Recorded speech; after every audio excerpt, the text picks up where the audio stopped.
welcome into the DNVR Avalanche pregame show presented by DraftKings Sportsbook. Use code DNVR to sign up for a new account to get amazing odds boosts every single day.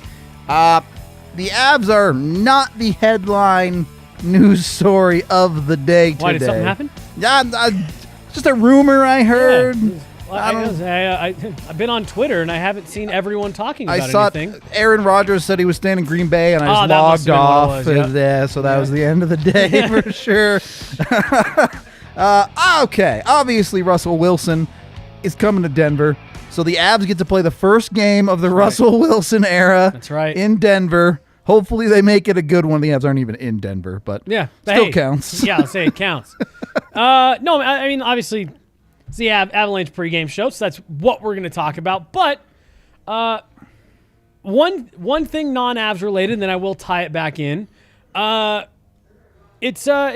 is cool, man. You know, Avs fans have always had like a little bit of secret disdain for the Broncos and their fans because they dominate the news cycle here for sure, 12 months a year. But I mean, look, like this was that's a funny one. We're gonna talk about that in just a little bit. Don't worry. A few years ago when they brought in Peyton Manning, when Patrick Waugh was traded to the Avs, like every now and then in sports you have these moments where the landscape for the city, for the teams do kind of change. Yep. And in Colorado, we're very lucky that, and actually you could even count Ray Bork in 2000. For sure. First ballot Hall of Famer. You know, Denver's been through a few of these now, and now you get to add another one, Russell Wilson. Kind of choosing to come to the Broncos, waving his no trade, whatever. Didn't say no, at least not yet. Because I guess he still hasn't technically like signed off on it. Sure. But then tying this back in, like, it did get your juices flowing a little bit. Like, NHL trade deadline is now less than 3 weeks away. It's like 2 weeks away. Yeah. Man. Well, you know, you and I made the joke, like, goddamn, when you saw that, you almost just wondered if Joe Sakic was like, fuck it, I'm going to do it. Yeah. And just how cool it would have been to have like 2 blockbuster trades for Denver teams in one day. But like it did. It got you a little bit in the mood, got you excited. Entire city just burns itself down. Right. Yeah, no kidding, dude. I definitely think I don't know if the Russell Wilson transition will be as seamless as a lot of people want it to be, will want it to be. But yeah, exciting day for Denver sports, and it gets you excited that hopefully more's coming. Yep. As far as Avs news is concerned, Andre Burakovsky expected to play tonight. Yep. Darcy Kemper and that, it's a back-to-back. That's how it goes. Yep. We'll talk about Kemper a little bit more, but first, this is the best way I could get a comparison in for Russell Wilson. Who is the best quarterback in Denver now? Is it Cale Makar quarterbacking PP1? Yeah. Is it Russell Wilson being an actual quarterback? I'm here for it if you want to try to make some shoehorn argument that Jokic quarterbacks the Nuggets somehow. Bro, I mean, I'm at the point where I'm done thinking that Cale Makar can't do stuff. I still might think he might be the best football quarterback in Denver still, if you gave him the chance. I mean, Jerry Bednar said that it would take all of 2 games for him to be an elite winger in the NHL, top-line winger. But no, I mean, like, here is the crazy part, and I did have to laugh just a little bit. The DNVR Sports Twitter account tweeted out picture of Russell Wilson, Nikola Jokic, Cale Makar, and Nathan McKinnon. Like we're watching this ascent of like maybe the greatest defenseman in the history of the NHL, and we forget that we have like a top 3 center in the world as well. Yep. No, this is really awesome, but I still do think. If everyone's being honest with themselves, I still do think that Cale Makar is the best. He's the truth. Yeah. Singular athlete in Denver right now, because he legitimately, he's in year 3 of his career. Oh, by the way, he still hasn't played a full season. And like his career is literally starting on the arc of like, you could be talking about the greatest defenseman in the history of hockey with the way his career started. Long way to go. Long way to go. And I just don't know if there's anyone else that is Peyton Manning was the last one who was there, who you maybe have that conversation for greatest of all time at his position. Then before that, Patrick Waugh. But again, it's just crazy that in Denver we've had Peyton Manning and Patrick Waugh who are firmly in that conversation now with their careers being in hindsight. Yep. You've got Jokic who is, carving out a career arc of could be in the conversation for greatest at his position. And you're a few years into the Cale Makar era, and you're starting to look like this kid's going to assert himself in that conversation. Russell Wilson's great Hall of Famer. I don't think he gets himself into that conversation in terms of quarterbacks. The one thing he has going for him right now is a championship already, right? Yep, 100%. But is he great? Yes. Is he Peyton Manning? No. Yeah, and again, Cale Makar's in year 3. He has a long way to go, but it's impossible to look at the way this career has started and not say he's on that track. You say he has a long way to go. There's 25 games left this year for the Avs. Mm-hmm. He needs 5 points to break the Avs defensive scoring record. Yeah, no, it's a great point. A lot of things over the course of his career, but in his first full NHL season, one that isn't derailed by nonsense, something that has nothing to do with him or the team.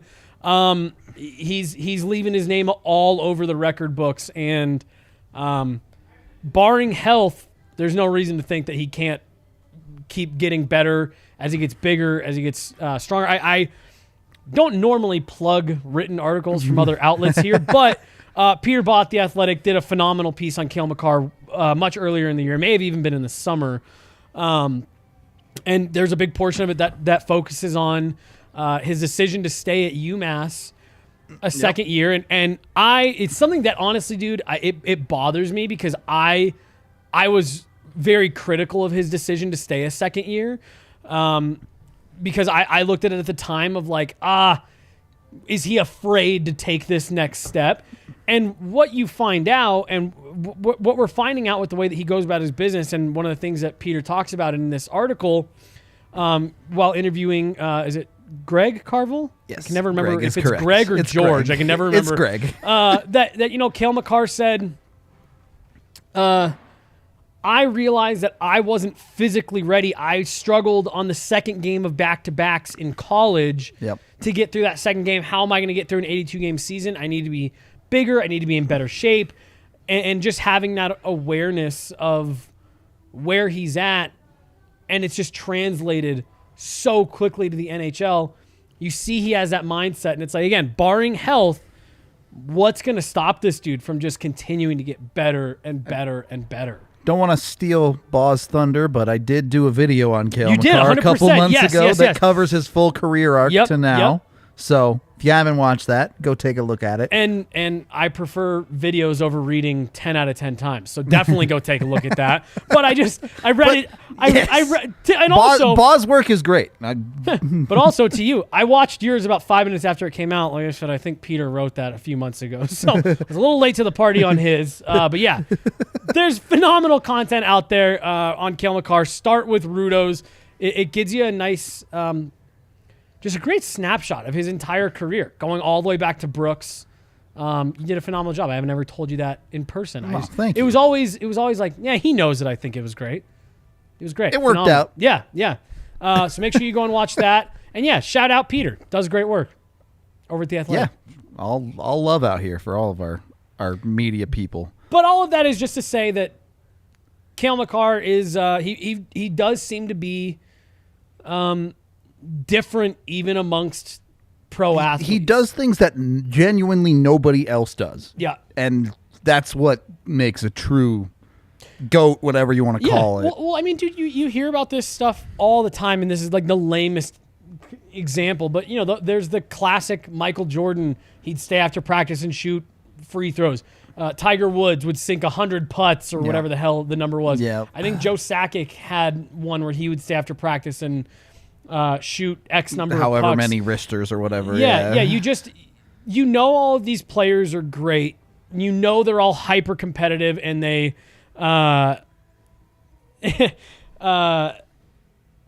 they do all kinds of stuff to improve their craft. But you do every now and then hear about those players that come along that yeah, they're already the best one on the ice, best one on the court, on the field, and they still do 5 things extra that nobody else is doing. Cale Makar seems like he falls into that. I think one of the biggest selling points for me on it was Blaze, whose his kids play hockey. Yep. And one of his kids was doing the thing at the blue line where you put your skates like that. Yeah. And Blaze asked his kid, "Why do you do that?" And the kid just goes, "Well, Cale Makar does it." Yeah. And that's how you know that guy's kind of transcending. Yeah, yeah. Like, yeah, you can go to a local rink and there's kids trying to skate. I mean, dude, I would be totally lying. So I went down to Arizona a few months ago. I got a buddy who lives out there now, and there's a little outdoor rink. I would be fully lying if I didn't tell you that. At least try. Well, dude, we were both sitting there like trying to carry a puck, moving laterally the way he does, and like, yeah, I technically did it, but like not at 30 miles an hour with 4 NHL defensemen draped off of you.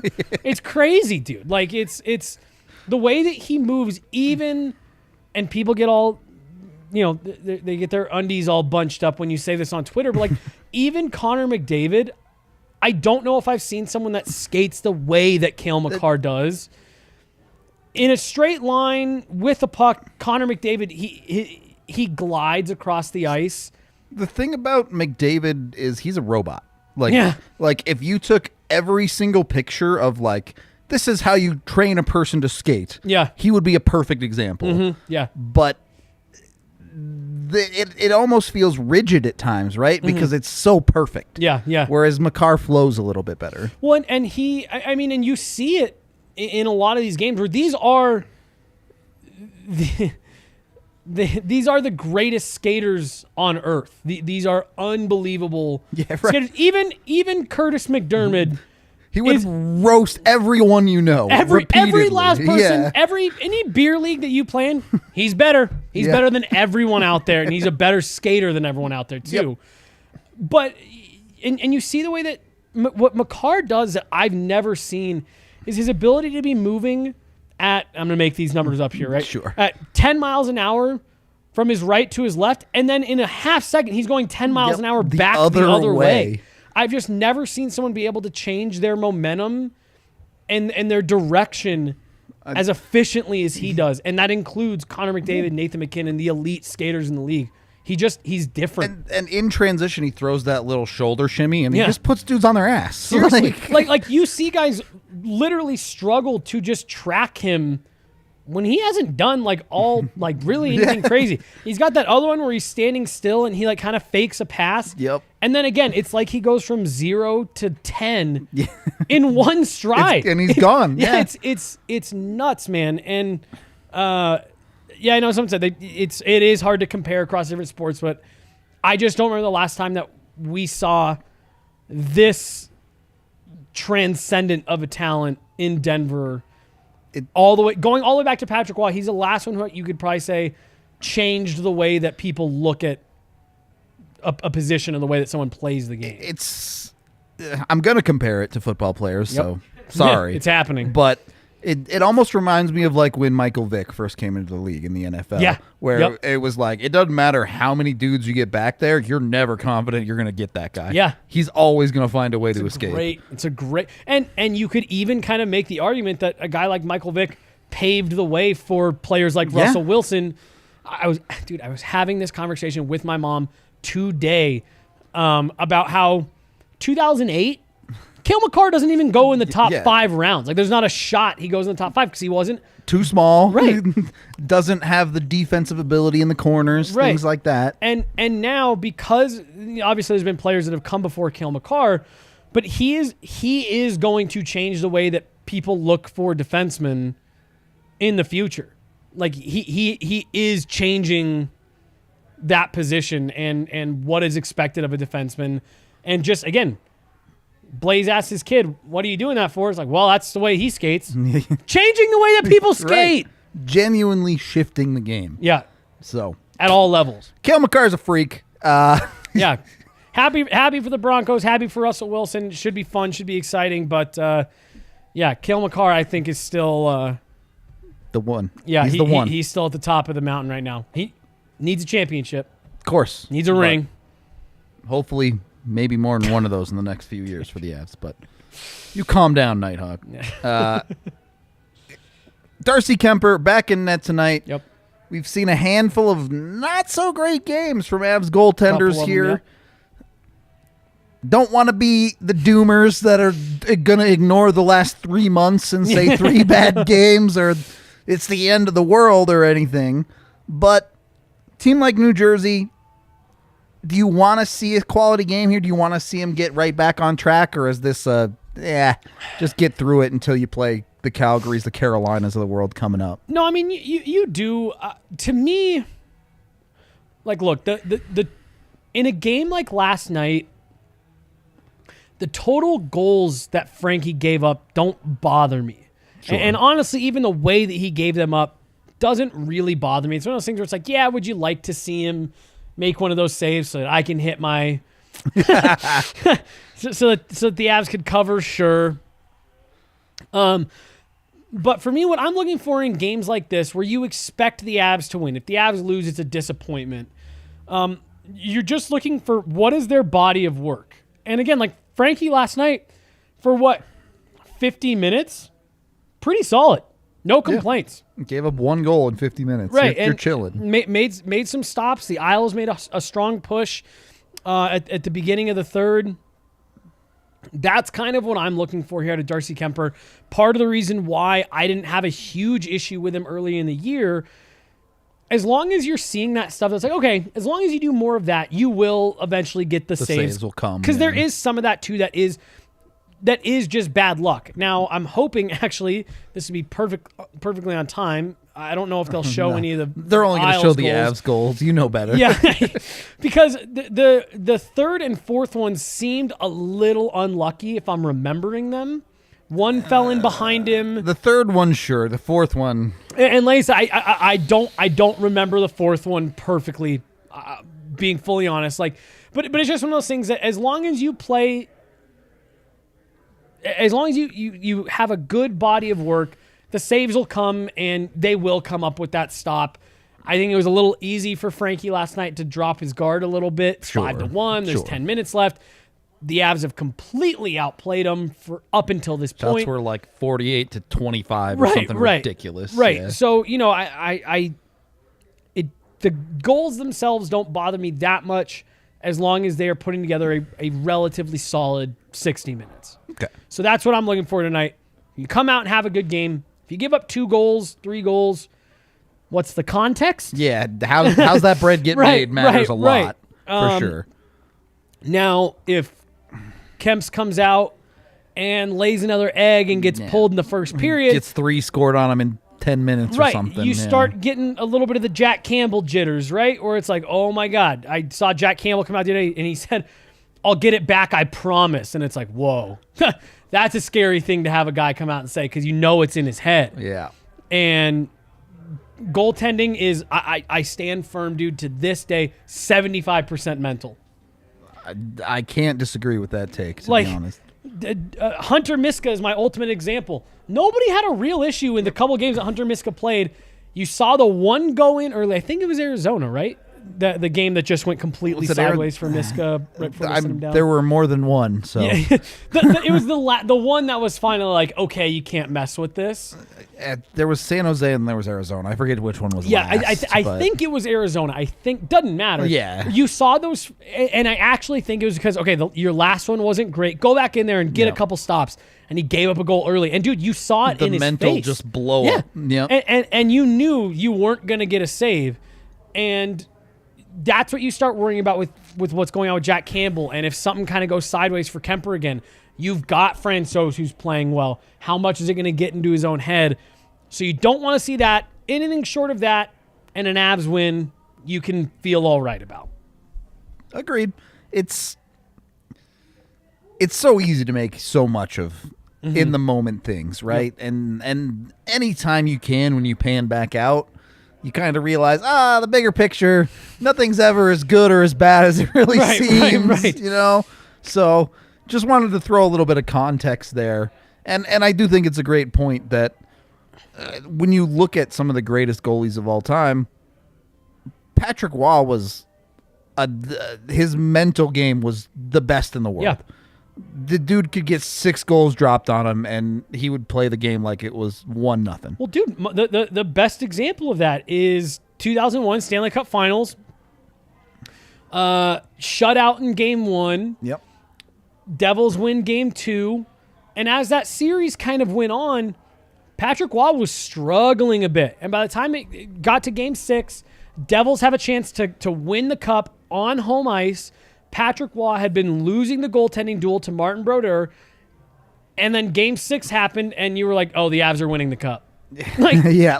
Patrick Waugh, it just... he like just you decided they were going to win. Yeah. And literally, like, I think you could honestly use the term decided. Yep. He just said, no more goals are going in. Yep. Was it Game 3, 1996 final? First goal goes in. Rats come pouring down. Yep. TV timeout. Patrick Waugh goes to the bench. He says, no more rats. They didn't give up another goal in Florida. So I think pretty good. Yeah, you're 100% spot on. And that's maybe what puts Patrick Waugh over the top in that greatest of all time is there's no one that had that ability to decide when he was taking his game to another level the way that Patrick Waugh did. And it's a great example of goaltending is so mental. If you think that you're going to give up the next one, you probably are. And so you don't want to see Kemper fall into that. He's had 2 iffy games. For sure. Iffy. At best. Coming off of 3 months of him being fantastic, you just don't want to have any doubt start creeping in. Definitely. Nighthawk, go watch last night's postgame. AJ called in just to yell at us, if that's what you're looking for in life. So, Blaze, not on the show tonight, but he still sent in his bets. He's literally a money-making machine at this point. I don't know how he does it, even with the puck line not working out last night. Looks like he's taking the puck line again. I just did it too. I need some redemption. Plus 210 for the Avs to cover. By the way, Avs have been lights out on the second half of back-to-back so far this year. Mm-hmm. They really have crushed it in the second game. And he goes to the well again here, getting the big plus numbers on assists for Landy and Taves, 145 and 140 plus respectively. If you're not betting on Devon Taves and or Cale Makar every single night, what are you doing with your life? Mm-hmm. It's genuinely free money. Yeah, I don't get how they keep giving out. Now, I say that, and it didn't hit last night. Sure. But Cale Makar's D partner at positive money to get an assist? Like, what? He's passing to Cale Makar, and that's when he's not passing to Nathan McKinnon, right. Mikko Rantanen, or Gabe Landeskog. Yeah. Like, are we going to get AJ Greer in this game? Is he healthy? I don't know. If he's playing, the Avs are going to have to win something to 2 because you got Ryan Graves and AJ Greer on the other side, so that's an easy there you 2 go. goals. Guaranteed goals on the other side. Yeah, damn. A 99-cent super sticker from Nighthawk. A pile of poop with a face. That is like the worst description. What is the face? Yeah, is it just is it a blank face? I'm assuming that's the poop emoji. I'm assuming, but it has a face. Like, what is the face doing? Is it smiling? Is it frowning? Is it? Oh my God, Echo! I can't see it. I don't even know what's going on anymore. Oh, he's looking up the emoji, but it's too Very small. I wide-eyed. can't really see it. Is that an open mouth smile? Yeah. As big as I can make it. Okay, well, Sorry about that.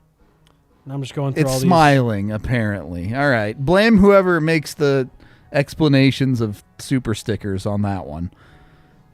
Anyway, go make yourself some money with Blaze's bets. I think genuinely he hits 2 out of 3 almost every single night, if not 3 out of 3. So Yeah, he does a good job of taking the low-hanging fruit, and that's all you got to do, man. if you like, people lose money because they take crazy bets like Yahir, who does 15-game parlays and nonsense like that. If you just take the easy bets, you're gonna make some money. Yeah, So. you're gonna be in good shape. I'm a degenerate and I don't care. Yeah. Good. All right. You know what I am. We're less than 10 minutes away from puck drop here, so go grab yourself a Breck Brew. We're going to get out of here. You know you'll find us back here post-game live. You can join us for that. In the meantime, enjoy a hockey game or lose your mind about Russell Wilson. Do whatever you want to do, and we will talk to you in roughly 2.5 hours.